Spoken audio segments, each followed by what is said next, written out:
Centuries ago, there lived a king, my little readers will say immediately. No, children, you are mistaken. Once upon a time there was a piece of wood. It was not an expensive piece of wood, far from it. Just a common block of firewood, one of those thick, solid logs that are put on the fire in winter to make cold rooms cozy and warm.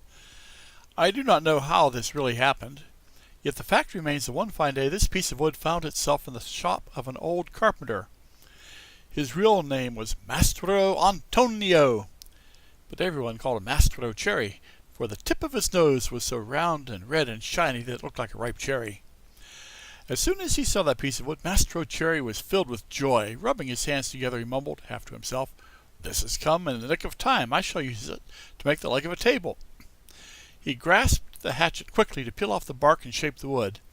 But as he was about to give it the first blow, he stood still with arm uplifted, for he heard a wee little voice say in a beseeching tone, "Please be careful. Do not hit me so hard." What a look of surprise shone on Mastro Cherry's face. His funny face became still funnier.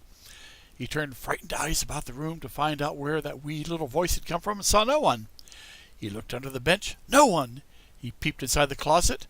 No one. He searched among the shavings. No one. He opened the door to look up and down the street, and still no one. "Oh, I see," he said, laughing and scratching his wig.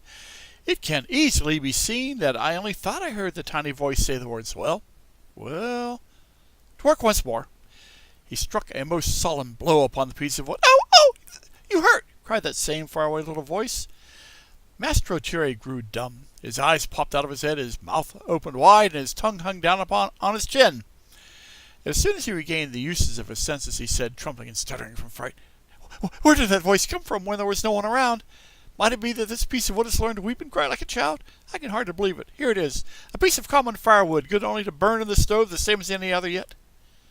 Might someone be hidden in it? If so, the worse for him. I'll fix him."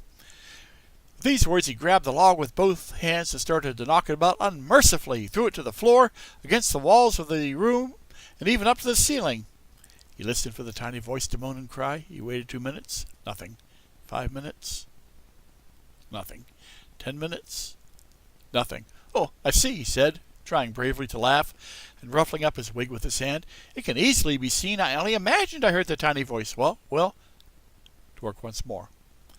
The poor fellow was scared half to death, so he tried to sing a gay song in order to gain courage. He set aside the hatchet and picked up the plane to make the wood smooth and even, but as he drew it to and fro, he heard the same tiny voice. This time it giggled as it spoke. "Stop it! Oh, stop it! Ah! You tickle my stomach!" This time poor Mastro Cherry fell as if shot. When he opened his eyes, he found himself sitting on the floor. His face had changed. Fright had turned even the tip of his nose from red to the deepest purple.